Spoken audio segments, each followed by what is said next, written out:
All right. So do you know who holds the lowest score on the PGA and what was it? I have to guess that it was Jim Furyk at like a Man, 58. Is that right? you know too much ball. Dang, it, I thought that was going to be a surprise.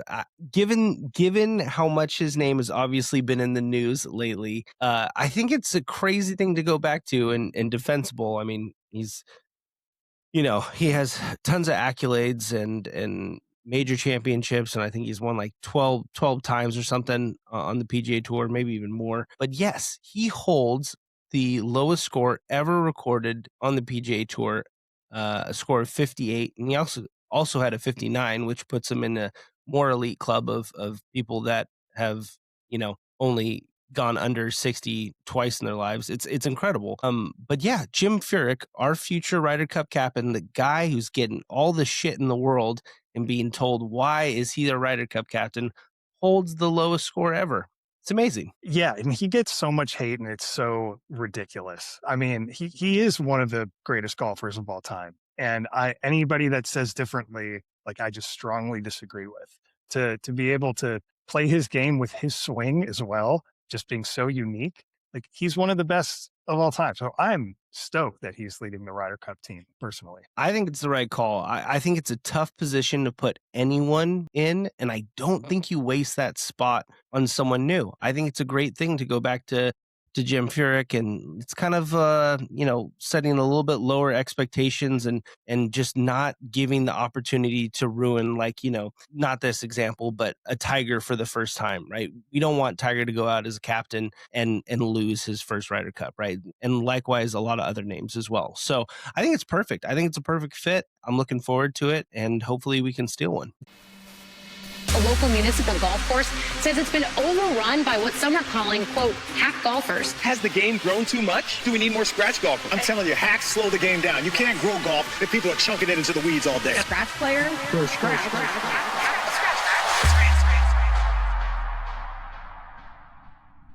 Hey everybody, it's Dez, and welcome back to the Hack and Scratch podcast, episode number 14. Excited to be back.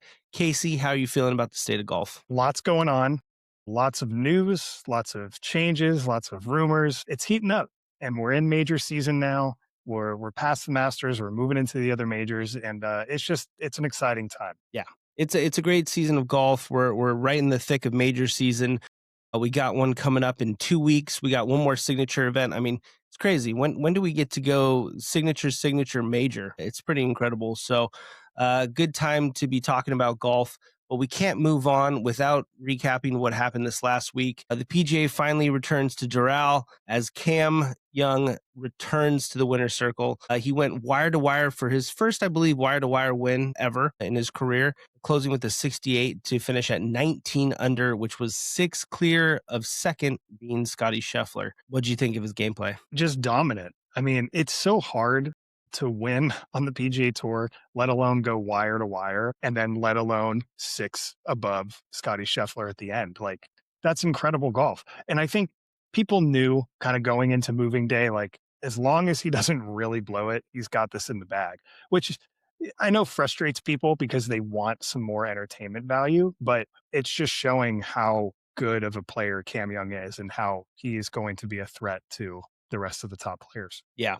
Honestly, as a betting person, I did look at it. I was like, going into the final Sunday, it was $600 to win $100 if you thought Cam Young was going to hold on. The only problem with it is Scotty freaking Scheffler was the one chasing him down, and it scared me away from doing anything. They're playing together. If he goes bogey birdie right off the bat, it's brutal. So I couldn't do it, but ended up being, the wrong decision there. He held on with ease and walked away with yet another win on the PGA Tour. Yeah. It's only the start of his very decorated career. And I think he was one of the ones where, like, when is Cam Young going to get a win? And it's kind of the same philosophy of when is Rory going to win the green jacket? And then he goes and wins it back to back. It's that kind of golf that he's playing, where maybe he feels a little freer and he's able to really execute. It's an interesting thing. I found it funny that he was paired up with, Scotty, and ultimately came down to those two. And I think there's so many similarities between those two.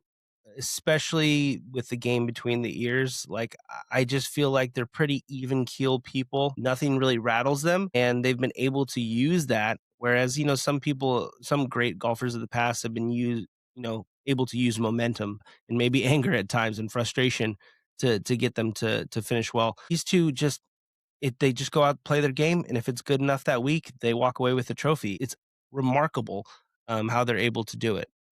So yeah. Yeah. Do you think, I've always wondered these professional golfers that play with the same guys every week. This is a perfect example, like very elite Cameron Young versus Scotty Scheffler. Are they just in like battle mode in these tournaments, or are they just cool as a cucumber and, they're competitive, but like, if the win comes to me, the win comes to me.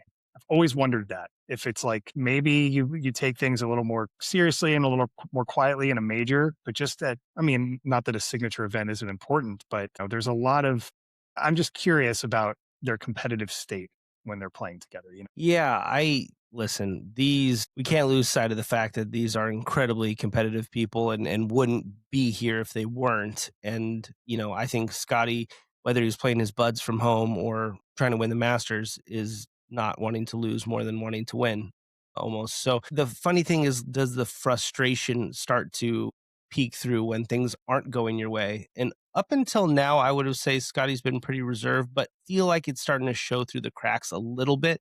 The frustration still 1/10 of what you see from other kind of hot-headed players, but I do feel like it's starting to show through the cracks. Yeah, I agree.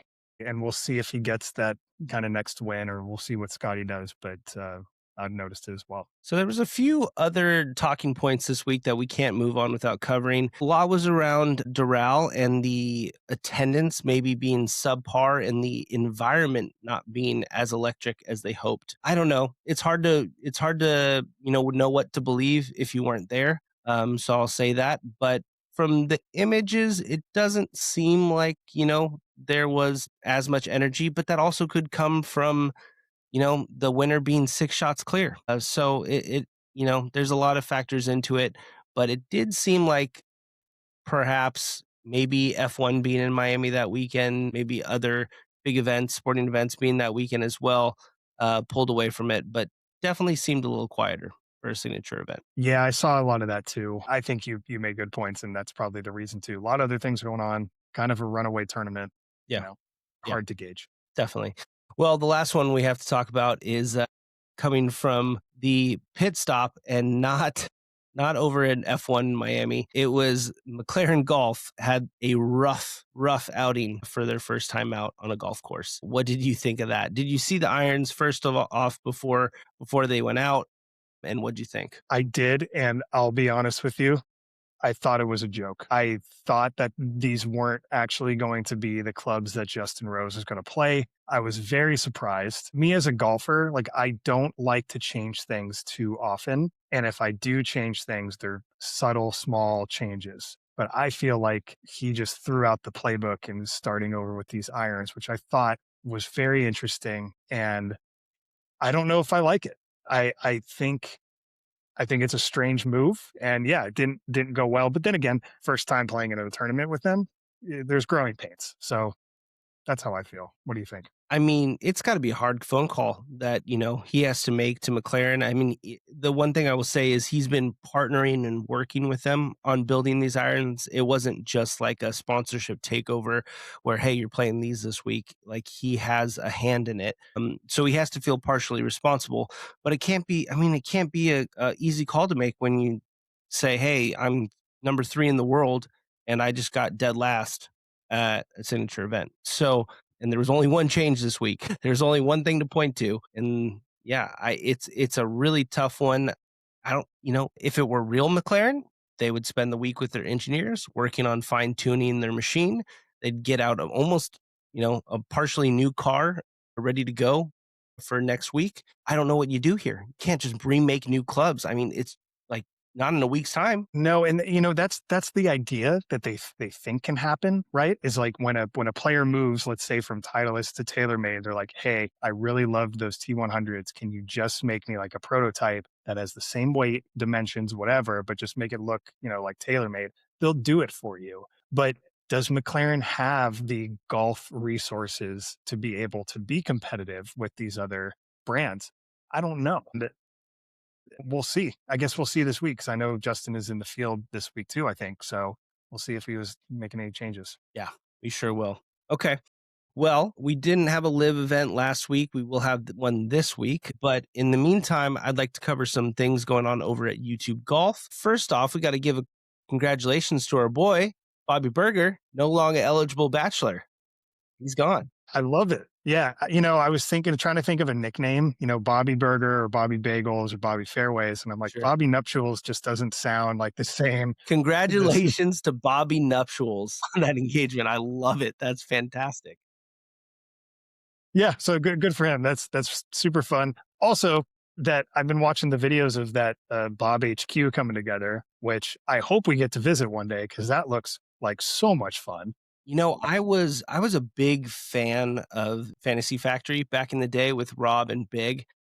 Yeah. I love what's going on here. I'm jealous. There's no way to just describe it other than I'm supremely jealous that this exists and sadly exists on the other side of the United States and is hard to access. So, but other than that, it looks phenomenal. The sponsors they're bringing in to get the Sims, the basketball court, the watching it. I mean, it's just paradise. There's no way to describe it but paradise. Yeah, I would just live there. That just looks like so much fun. Looks like a great place to watch a tournament.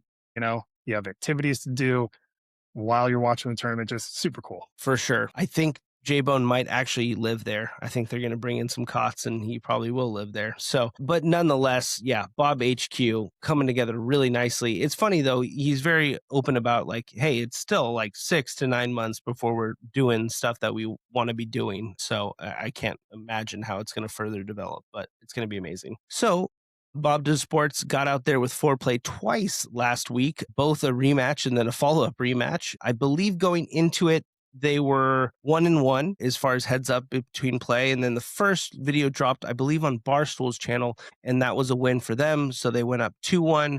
Then the video dropped, the rematch dropped on Bob Does Sports, and now they're 2-2. So they did tease in the second video that if they were able to get it back to 2-2, that they'd have to do the final at Pebble, which that is incredible. I can't believe it, but Bob Does Sports has never filmed at Pebble, so it'd be their first time filming at Pebble.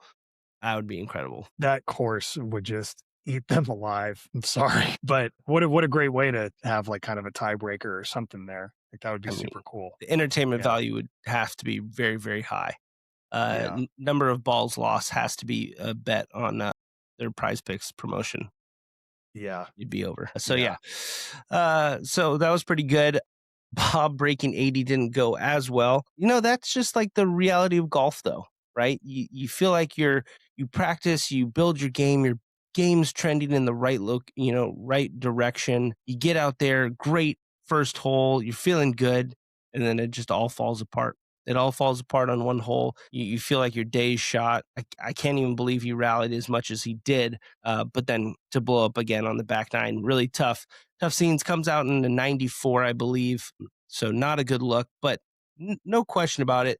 Bob's game is definitely improving. Just the consistency, which we all face, is still the problem. Yeah, and that video when it happens is going to be a great one to watch. So. He says it's going to be a bigger celebration than his hole-in-one. So he says he already has the menu set. It's, I think he said king crab legs. I know he didn't say lump crab meat because I would have remembered that. But no, I think he said Alaskan king crab legs would be the menu for that night. Yeah. Love that. A video I did invest myself into that I didn't really think I was going to, but man, was the Q. So the qualifier for the Myrtle Beach Classic, where they invited creators to have a tournament amongst themselves. So put on by themselves. It was 8 creators, and the winner got a spot in the PGA Tour event in Myrtle Beach. Pretty incredible prize to think about. A lot of these players have never played a PGA Tour event. Some of them have, but a lot of them hadn't. And it was very close to seeing a few upsets go through and some golfers that you wouldn't think. I mean, I wish Sam somehow pulled that off because I would watch the entire Myrtle Beach Classic if Sam Hyung-min was in that field, just because there's no way he doesn't blow up. I mean, there that would be a meltdown. Instead, the way it works out is Micah did beat George Bryan, which was a pretty ridiculous upset. I give a lot of crap to Micah a lot of the times, but he did beat George. Amazing. Got into the second round. And was four under through four on the final round. 4 under through four, just lapping the field. And slowly but surely, Ryan Ruffles started chipping away. And at 18, it was I can't remember what the score was, but it was all square between the two. And Grant just had a little bit of a meltdown, got in a bad place in a bunker, couldn't get really out, put it in the water. And Ruffles goes on to win the Q and get a spot in the Myrtle Beach. He'll be playing this week. Overall, I mean, gosh, if that is a sample of your golf tour, fantastic. Yeah, absolutely. And I think, that we're just going to see more and more of this. And I'm excited. I mean, we're getting kind of the high quality stuff that we really liked with the Internet Invitational in like these smaller bits. And I like when there's a little more incentive on it, like the Q being one of them, where it's like, hey, no, somebody could actually go play in a legit event because of this, which is super cool. So it's exciting stuff. We're really now starting to blend like the pro and the content creators, which I know that mesh has always been there, but to actually like have a line to the PGA Tour is opening a little bit, which is cool. Yeah, I really like this state because I will say I love the PGA Tour as it is, 100%. I love this little blend of top quality but personality driven golfers, getting to see cart cams, all that stuff. And then I just like my zany, ridiculous comedy kind of golf and stuff. I think those three things deliver something very different, but I actually consume them all and I like them equally. So, yeah, I love the state of kind of golf the way it's being played right now. It's great. All right. Well, that wraps up the YouTube golf scene. We do have an incredible signature event at Quail Hollow this year. Or this year, unlike last year, which it was moved to the Philly Cricket Club because Quail Hollow was the site of the majors. So now Truist is back at Quail Hollow. We have a pretty stacked field. A couple people from last week's signature did not choose to participate in this event, a la Scotty Scheffler and a few other big names as well. I don't think we'll see a Cameron Young drop out. That just doesn't seem like him. But if he did, it wouldn't shock me. But I don't think we see him bow out. So, nonetheless, stacked field. Pretty funny to see two Fitzpatricks right up at the top. I mean, that was not on my bingo card this year. So pretty incredible stuff shaping up here. Where did you go as far as your picks this week? Yeah, I mean, same here. I love to see Alex Fitzpatrick up there, minus all what everyone else thinks. I think it's super cool. I mean, he's earned it. DP World Tour winner. Played his ass off last week. Yeah. And I think he's just going to continue doing well. That said, like I'm picking Matt Fitzpatrick again this week. That bunker shot on 18 was just incredible. And that's not why I'm picking him for this, but just like he just seems dialed right now. And I think getting his brother here is a huge boost of confidence for both of them. So I think that's huge. He's played incredibly well. He won last month, and now again with Alex. So he's on my list. Xander Schauffele, somebody who we haven't really seen much recently, but he's done well at this tournament before. I feel like he's gearing up for his major run here. That's just who I'm kind of believing in. And then lastly, I loved how Jordan Spieth played last week. I just thought he was doing so well and sticking with it. I'm like, wow, that's the Jordan Spieth that we know and love. And I'm like, maybe he's kind of found something again. And I know we always say like, oh, well, don't say that about Jordan or whatever, but yeah, I like him for this week. It's such an incredible thing, golf, because he definitely has found something again and something that's new to him, which is ball speed. I mean, he is cranking it off the tee, and there's no other place that loves bombers like Quail Hollow. So we've seen it through the years with Rory, just dominance at Quail. I'm sure now that Cam has come into incredible form and really is a different player than he has been in the past few years while playing here, I'm sure he'll bring that to it as well. But yeah, I love Spieth there. Someone who doesn't, bomb it as much, but who has by far the second best course record here is Xander Schauffele. Your pick there. Two back-to-back runner-up finishes at Quail Hollow. Yeah, I really like him. His game's trending in the right direction. I can't wait to get past this narrative of like, oh, is he recovering? Is he still hurt? What's the situation? I think he's fully back. I mean, his stats are green across the board. He's gaining strokes in pretty much every part of his game. Great recent finishes. I can't see him if I had to lock in a bet for a significant amount of money. I just can't see him outside the top 10 this week. Yeah, he looks phenomenal. So I too went Xander Schauffele, and then I wanted to dig deep here across the board, but I just don't see this tournament being won by anyone other than kind of the top 10 golfers. And to that point, why not Cam Young? Holy crap. I mean, he's playing lights out. This course suits him so well. Just yeah, why not? So I'm going chalk this week. I'm going Xander and Cam Young. Kind of kicking myself. I put Cam Young in a bunch of my lineups for one and done. I feel great about that. However, I didn't bet him, which kills me. Because I'd love that. But I've picked now two winners in my one and dones back to back with Matt Fitzpatrick, and then uh, and then Cam Young. So I'm on a little bit of a heater there. I'll probably throw Xander Schauffele in this week to just try to keep the streak alive. But yeah, I think the cream's going to rise to the top this week. Oh my God! By the way, cream rises to the top. Did you see that Bob Does Sports clip?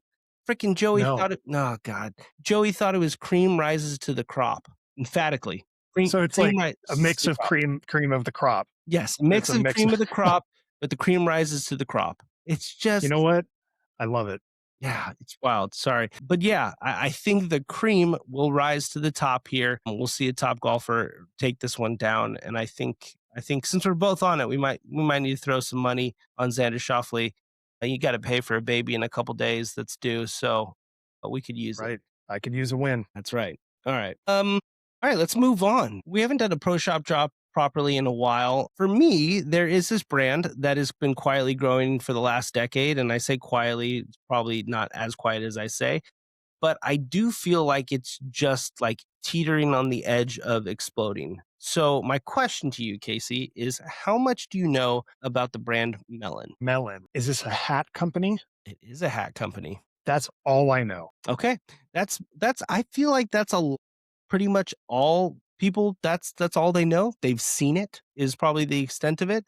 So it was about 3 or 4 years ago. I was walking through one of the nicest malls, probably across America, Fashion Island down here in Newport Beach, and I come across a huge retail space that had been the former Tesla showroom. And it just kind of piqued my interest. And I looked through the windows and it was just hats on the wall, which this is Newport Beach. This is not that surprising. I thought they were probably promoting their startup brand and they were giving out hats, but that did send me down a rabbit hole. So Melon was founded back all the way in 2013 in Laguna Beach, so local to Orange County, by Brian McDonald and Corey Roth. They were two lifelong friends, and they just were frustrated with the hats that were available for sports. So whether it was golfing, tennis, whatever it was, they were just thinking the quality is so crap. You go through them, you sweat through them. And so they studied, traditional millinery. And that's, I guess, probably where Melon gets a lot of its name. Is millinery is the art of hat making. And they launched their brand with performance materials and slowly started to build this very niche brand out of just selling hats and albeit premium hats. But it was in 2016, they got a big boost from investment group from Olokai. And the wild part is they didn't open their first flagship store, I think, until 2022. So that's probably when I about saw that first store. It's just, to me, it's crazy. They've somehow survived despite going through COVID and all this stuff and premium and having brick and mortar places. They've somehow survived off the back of just creating a hat. And it begs the question, like, okay, what's going on here? Well, they are diving deep into the golf game. I've seen their ads for like 6 months now, really leaning heavily on golf. And that's actually what I'm rocking here today. So that's the logo right there. No, this is not a paid ad. But yeah, I find it fascinating what they're doing. I will say it's a great hat. I was very impressed with it. High quality for sure. But it's just funny. I just love when it's a great sign for the golf industry as a whole when like a business can be made out of such a singular, use product like this. Yeah. Yeah, that's super cool. I would love to try one out because I have like my favorite golf hats that I wear out on the course. Usually it's just the golf brand itself. Like I love my Wilson hat or my Tiger Woods hat, whatever. But it also needs to be comfortable. And I'm guessing these hats are very comfortable, like the Yeah. one you're wearing now. They're very comfortable. What I will say is for such a structured hat, it's incredibly like breathable. I think that's like the number one thing they focus on is how do we make this so your head's not overheating in 90-degree heat while you're playing golf. Yeah, exactly. And like I need that because especially where I live in Northern California, it's about to get pretty hot. And if I go wear that Wilson hat, like getting sweat stains all through Yeah. it. And so you need something comfortable that you can move in, but it's light enough to where you don't really notice it. So I'm going to give these a shot. I also love it when like high quality, whatever it is that you make get into the golf game because they bring a different perspective to it and maybe can show us something new that didn't exist before. And it sounds like these hats are maybe a little more performance ready. Yeah, absolutely. All right, cool. Well, we've come to that part of the show where we focus on a few different fun games. We have a draft, which we haven't done in a while. We're going to be drafting 5 people that you'd like to invite to join the Internet Invitational this year that weren't in it from the previous year. Okay, so we'll do a little snake draft. I'll go first this time, and then we'll snake it. But yes, we're going to draft 5 new Internet Invitational invitees, and I'll go first. All right. So I have been following this skit based comedy golf channel for a long time, St. Andre Golf. There's no chance if you've, been in the golf content game that you haven't seen their skits. They're hilarious, but they have a particular member of their group, and it's kind of like a 3-member group that's working really hard to actually become a decent golfer. And so I love the idea of giving them a shot. She seems absolutely hysterical, and I do think adding her to the group would bring a nice level of comedy and just fun. I'm gonna go Hannah Ray Alsing from St. Andre Golf. Nice. That's a great pick. I like that. Okay. So my first pick, I've always been a fan of these guys. I honestly feel like tooting my own horn, but I was probably one of their first followers was the guys from Cheeky Golf Club.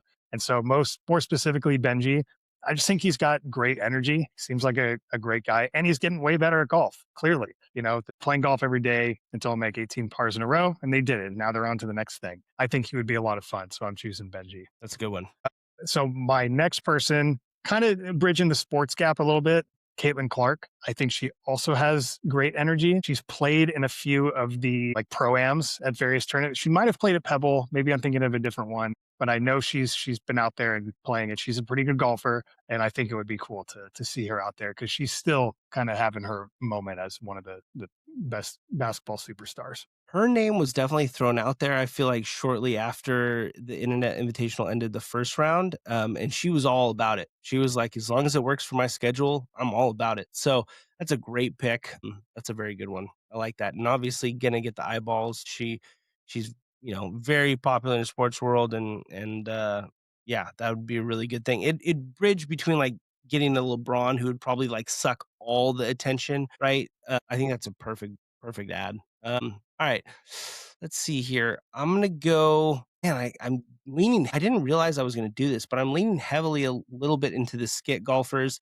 But they're also good. They're also good golfers as well. So I think I'm gonna go with this guy named Ezra Berg. He's from Kangaroo Golf. Another really funny skit based follow, and they've kind of branded into this Kangaroo Golf recently, but their skits are so funny. They recently just had Jordan Spieth join one of their skits, so they're becoming big time, but just really funny stuff, and seems like a pretty good player as well. So I'm gonna go Ezra on that one, and then I'll finish out my golf skit realm with a person I mentioned before, but Nick Bonilla from Bev Boys. He seems to be plugged in to all the Bob Dylan Sports crew right now. He's actually, which I didn't realize, but he's sponsored by Strixon. So he goes out on all the Strixon shoots with all the professional players as well, does a lot of content for them, but also is connected into a lot of the Bob Dylan Sports guys. So yeah, seems like I almost would bet money that he's going to be a part of it this year. Yeah, nice. That's a great pick and makes sense why they would want him in there then. Okay, my next pick is probably going to be controversial, but it's okay, is Michael Block. Oh, that is controversial. Yeah. I mean, he had his moment, what is it, 2 years ago now? Yes. I don't know. That was just some of the best golf entertainment, seeing him have his moment at the PGA and then getting that hole in one.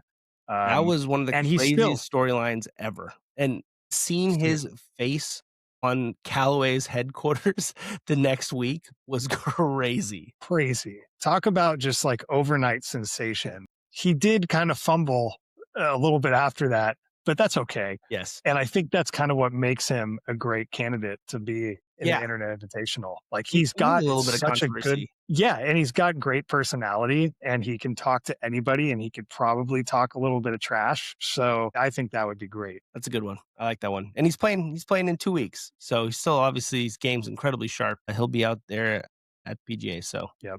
Okay. And so my next one, I don't think this is going to be controversial, but Martin Boardmeyer, who you is stole one. I one of, wanted that one so bad. I'm sorry. He's, for those that don't know, the one of the long drive competitors against Kyle Berkshire. And which is Kyle Berkshire going to be in the, I would assume so. I mean, I would he assume was so. pretty good. I feel like he re-earned his spot from Yeah. last time. Yeah. So I mean, just as a utility, his game would be great entertainment value. So That head-to-head matchup would go real hard. I would love to see that. yeah, That would be so good. yeah. All right, that's a good one. You stole one from me. Okay, all right, this one's ridiculous, but I'm gonna go with this guy named Eric Lottery. I think it's how you pronounce it. But he started a golf channel called Redneck Golf. I mean, one of the funniest on-course commentary voiceovers that you possibly could add to the game of golf. Um, by no means traditional. Oh, so hilarious. No, hey, if the Duke can make it into the Internet Invitational, there's really no limit to what kind of golf you can bring. This guy actually has a much better game than that. So, plus, he's a hell of a personality. So I'm going to go Eric Lottery. And then for my last pick, I'm torn here.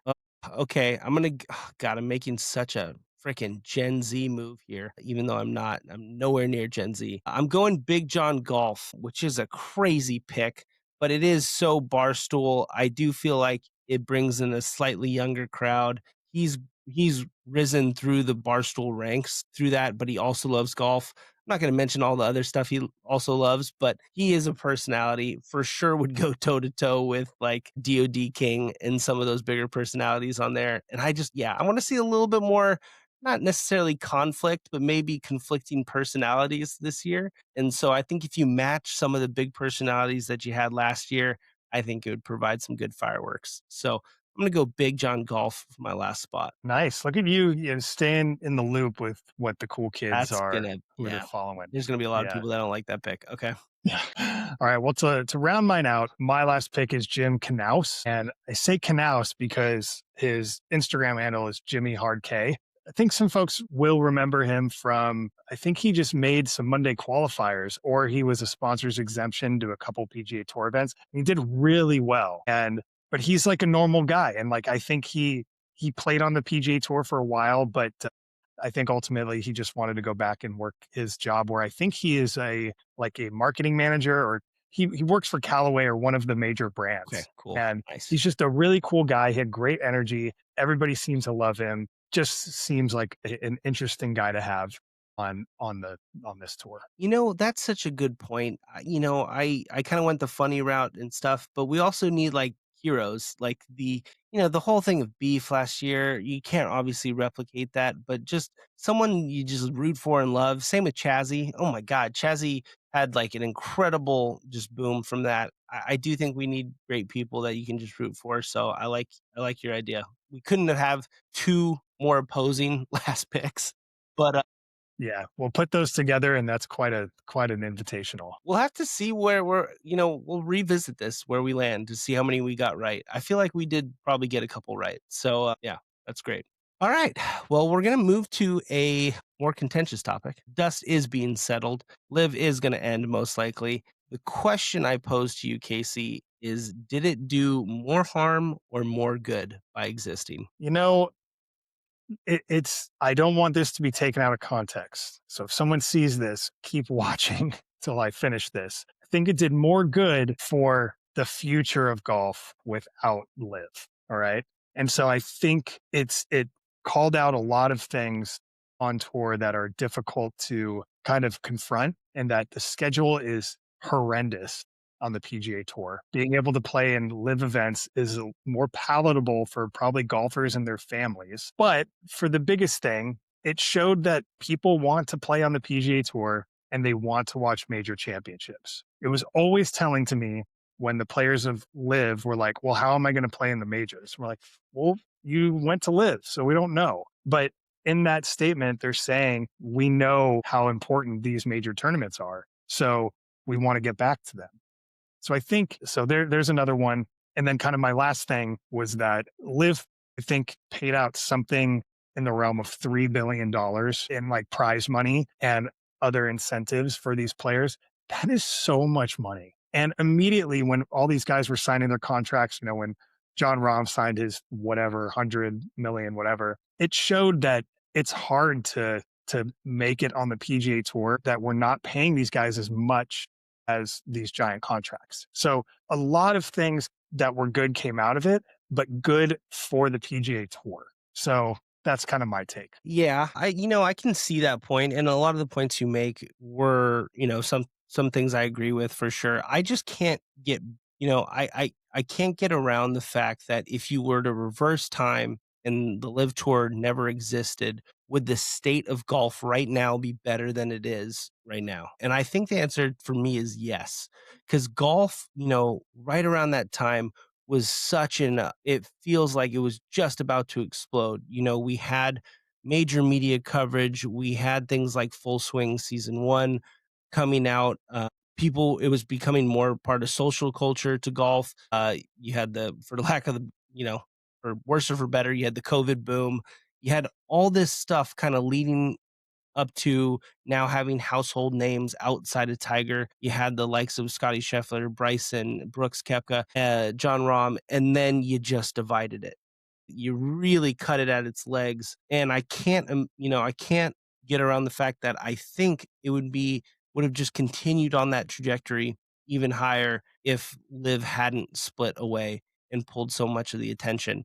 And that's my second point, is like we've spent the last 4 years just constantly feeding this narrative.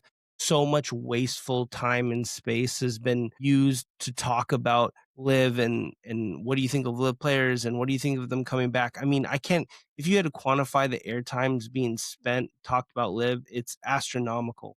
And then you look at it, what it did to like careers like Rory McIlroy for a couple years, really put him at a disadvantage, that he had to deal with all this crap on the other side and probably could have gotten to maybe his green jacket sooner. So I just feel like if you were to reverse time and see it in two different courses, I feel like we would be better without Live ever existing.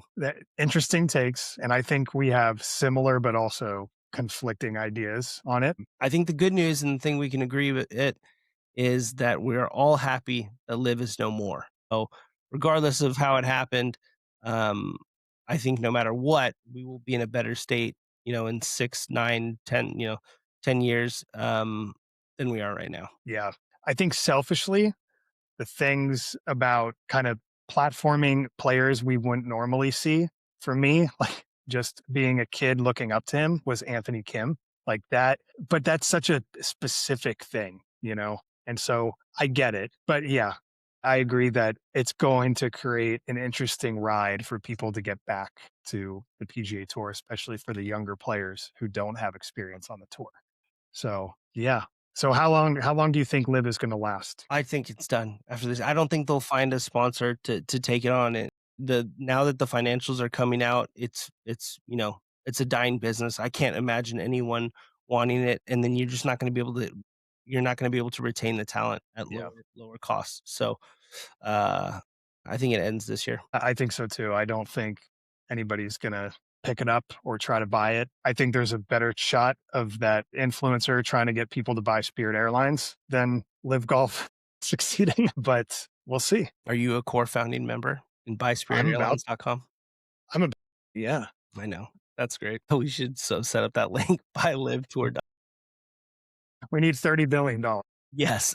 Yeah, a little bit more than Spirit Airlines. That would be great. All right. Speaking of which, I feel like the ability to become a professional golfer, or at least, being paid to golf, let's call it, is becoming more accessible than ever. With new kind of content driven tours like YGT, Grass League, so many more, I feel like there are more ways to get paid to play now than ever before. And so my next question to you is, if you could create your own tour out there, what would it be? Taking into account the format, kind of who you want golfing, where the prize is being given, what would you want to see? So this is a great question. And I'm glad you're asking it because this is something that I've actually thought about for a long time. I've always been super frustrated that it's like Corn Ferry Tour, PGA Tour, and that's it. I think we need more development style professional tours in the US because currently the way that you get experience is either play on the Asher Tour, which is like California, Arizona, and maybe one other state, or you go to Florida and play in the minor league golf tour. That's your only option. And one of my biggest goals was to get a world amateur golf ranking. And the only way to do that is to play in like local city tournaments or other pro tournaments and try to qualify for things. It's really hard to get your name out there unless you have a ton of money that you can invest to it. So my idea is what I would call the American Pro Golf Tour. It is a development tour that exists in every state where you can compete locally at a high level with other very competitive golfers. The idea that I need to travel to Florida to go get professional experience is just crazy. And so I think if we had smaller, kind of easier to lower bars of entry into professional golf, it would maybe bolster players who can't necessarily just take a year off, sell all their stuff, and live out of a van in Florida. Instead, you can stay home, try to win a couple like local tournaments that are considered professional, maybe earn enough money to cover expenses and things, and have it be that. I think that would be super cool. The way that I originally thought of this was because there's a Twitter account or Instagram, it's everywhere now, called like Monday Q Info or something, and Yeah. it's you know which one I'm talking Yeah, about. for sure. And he basically is going and covering all like Corn Ferry Q School like type stuff, and I'm like, why don't we know more about this? Like there are guys that are coming out of nowhere that are playing super well and then just shoot up. Like I want to know kind of their story while they're getting going. So my idea is to have the local tours where you can compete locally in professional events and not have to travel all over. Yeah, I think that's one of the main problems to solve is, and I've seen the videos where people recap their expenses in the last week of doing Corn Ferry and things like that, and it's travel and lodging, right? If you can solve those two, golfing becomes a lot more affordable to try as a professional sport, and so I think that's great. Now, is there a reward of like finishing high locally that you move on to something more nationally, or is it just staying at local level? Great question. So this is also modeled after what's called the US Am Tour. It's just an amateur golf tour. You don't get any ranking points or whatever. It's just to get like a competitive style tournament play. And they have seasons where you can play in tournaments that are like usually within a couple hours of where your location is. And then depending on how you do, you get points similar how we do with like the FedEx Cup. And then you then qualify to play in larger tournaments where the top players compete against each other. And sometimes those you travel maybe to the southern part of your state or you travel out of state for those bigger tournaments. So it's just an easier way to build up to the top. Yeah, eventually you move up and you can get more prize money for like their quote unquote major championships. So that's what I would do, is the same thing. Some bigger tournaments and then finally like one tour championship at the end. That's amazing. Yeah, I love that. Similarly, the tour that I kind of thought was based on basically the model of American Ninja Warrior. So I call it the Profession Tour, and it's a multi-city kind of made-for-TV kind of tour where the group goes from city to city, main city hubs, and what it's doing is it's pitting professions against other professions. So that's what's so beautiful about golf is it's interwoven into all these business areas. Doctors are playing with sales reps, and firefighters are going out on the weekends when they're off to play together. Like teachers try to get out. Finance bros are taking up the more expensive links. It's all woven into different business and professions, and I think it'd be great to like pit those professions against each other. So it would have 12 classic professions, mix of doctors, firefighters, police officers, teachers, lawyers, finance, real estate agents, sales reps, contractors, pilots, and chefs, and sorry, military veterans. So those are the 12 groups, and each city they go to, they have one nominee from each one of those groups. So you get a beautiful story, highlight. They play in a 12-person golf tournament at a local city level. Then they go into the next one. They get a new candidate of 12 people from those professions. You as a professional can root for your own profession, have a little bit in it. You're pulling for the firefighters if you're a firefighter, etc. And then the top 6 overall professions from the 12 at the end of the season basically go into a playoff in which you pick your best representatives from those cities within the profession, and you have a tournament at the end. It's very made for TV, but I love the aspect of highlighting real world, real life golfers with probably amazing backstories. Like I said, it's very made for TV, but I think it would do really, really well. I think that's a great idea and sounds so fun. I love the idea for rooting on your profession. Like if there were software engineers, I'm like, yeah, let's go nerds. Come on, let's get it done. I think I have one suggestion, that the prize money just goes straight to your student loans, because all of these jobs sound like you're walking away to school with debt. So I think that would be a great way to win, I is you love get it. your student loans paid off. That's really good. I hadn't thought of the prize money yet. So that's a good addition. I love it. Nice. Well, those are 2 great tours. And that's what's amazing is I think there will be interest in a lot of these different style tours coming up.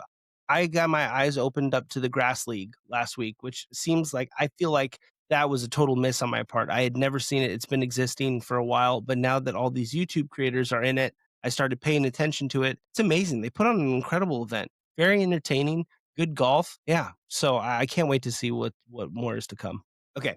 So I'm sure that you've probably seen people post on social like, hey, would you quit your job and play golf if you got paid $10,000 for each par? And 99% of people, no matter if they're a horrible golfer or a great golfer, would say yes. It's just like way too advantageous to just quit your day job, play golf, and make hundreds and hundreds and hundreds of thousands, if not millions of dollars. So I want to put you to the test, and I want to make it a little bit harder today. And I want you to think about this. So, Casey, my first question to you is, would you quit your job if you got paid $1,000 for every birdie you made? Just to be clear, like I'm paying for my golf still. Yes. Yeah. You're paying Yeah. for everything. Your income is now $1,000 per birdie and nothing else. Okay. Yeah, I would. I would still quit my job, because I know I can sneak out a couple around right now. And if I'm playing every day, I'm going to get better. So that I would definitely do, because I would get a net positive 100%. You would play, 250 days a year? Yes. Okay. Yeah. Well, then you're in 100%. it. Then you're good. All Okay. right.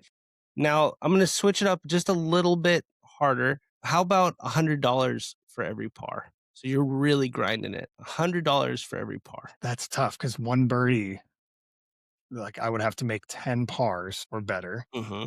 which I think I would be losing money at first. Right. Am I being penalized for every bogey or no? No, that comes later. No, right now Okay. it's just $100 for each par. Got it. Yeah, I'm still doing it. I'm confident enough in my skills that I will turn a profit still. Okay. All right. This last one. Let's go back to the original one. You answered pretty quickly, so I'm going to make it a little bit harder. $1,000 for every birdie, $5,000 subtracted for every double. 1,000 for every double. I don't get doubles that often, but they happen, and that's a lot. Can you imagine the pressure? Yeah, I'm seriously like, oh, here goes the mortgage. I think mathematically, I can't do it. Okay, good. It's risking too much for one double bogey, because I can definitely go double sometimes, and now I'm down 10,000, and I need 10 birdies now to make up for that. That could take me 4 or 5 rounds. Yeah, no, I'm not doing it. All right, good. We finally got to an answer that you wouldn't take, which is what I wanted to do. So that's perfect. That's amazing. Okay, well, hopefully someone offers you $1,000 for every birdie, and that's it, and you quit your job. I will take that any day. Yeah.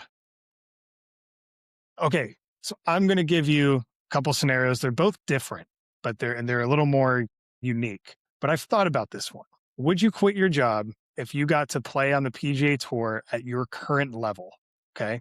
You have every resource available, but you have to grind. You are working out like a PGA pro. You are eating like them. You are practicing like them. You're traveling like them. Your expenses and stuff are paid, but you're joining the PGA Tour at your current level, meaning you may not see dividends for years if you're not progressing.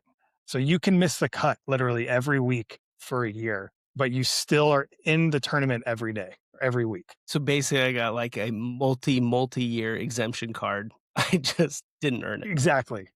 I would love to say yes, and it saddens me to not say yes, but there's no chance. I would never see a dollar come back to me. If I had all the resources in the world, all the time in the world, I just firmly believe to get to that level, it kind of had to have been touched by God. I don't think that all the money in the world and all the training could get me to even sniff a dollar on the PGA Tour ever. Really? Yeah. Wow. You have years. You have a 10-year exemption. No, I don't think it I would bet so much money that I would never see a cut ever. Okay. But Well, we'll see how others agree with that or disagree, but just yeah. just to flip it around, how easy of a yes is it for you? It's a very easy yes for me. Okay.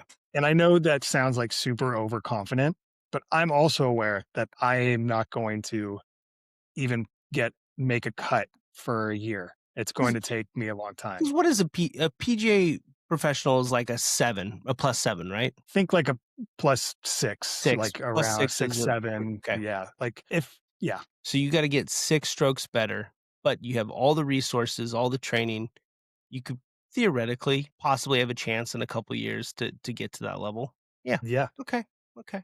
I think so. I think anybody especially somebody like me who started playing at a young age, like I understand the game maybe more than somebody who's just picking it up, you know? And so like I have an advantage for sure. But yeah, I just think it would be an interesting experiment too. Like if somebody wanted to sponsor somebody to do that, that would be a very cool YouTube series as well. Yeah. It's funny. I know people always say, going from a 18 handicap to a single digit handicap is hard, but going from a 10 to a 6 is 10 times harder, right? So then I kind of wonder, like, for all the people doing the experiment of like trying to become scratch, which, a lot of them start at like plus, they start at more than 18 handicap and drop it all the way down to scratch. If that whole chasm is harder than scratch going to a +5 or something like that, yeah, I don't know the answer to that. Yeah. Well, cool. Now we know if the opportunity presents itself, I will volunteer and you'll have Okay, to so sit that you one out. join the PGA and I will be representing the marketers of the world on the profession tour. Perfect. I think that's great. Perfect. All right, that's going to do it for us. Thank you for joining and see you next time.